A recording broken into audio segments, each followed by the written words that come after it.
Welcome to Kenton's videos. Enjoy the video. You start with the right file and a single slide. Don't overcomplicate. Import an MP4 or MOV directly into the slide, then select the video and open the Format Inspector. Once selected, choose Movie Controls so you can access play options. This is where looping lives. Make sure the clip is trimmed on the slide if needed, and confirm the slide's timing won't auto-advance prematurely because that will override your loop. Now enable looping. In Movie Controls, set Start Movie to your preferred trigger, on click for manual control or automatically for unattended loops. Then check the Loop Movie box.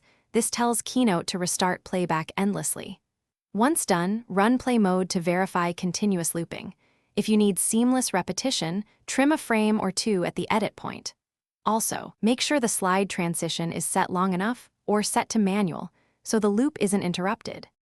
Finish by testing in the exact environment you'll present in, run the slide on the target machine, and in Keynote's play mode so you can catch timing or performance glitches.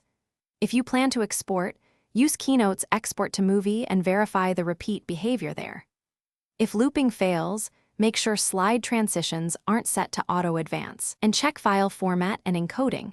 Sometimes re-exporting the source video at a lower bitrate fixes dropped frames or audio hiccups. Thanks for watching. Consider subscribing if we helped you.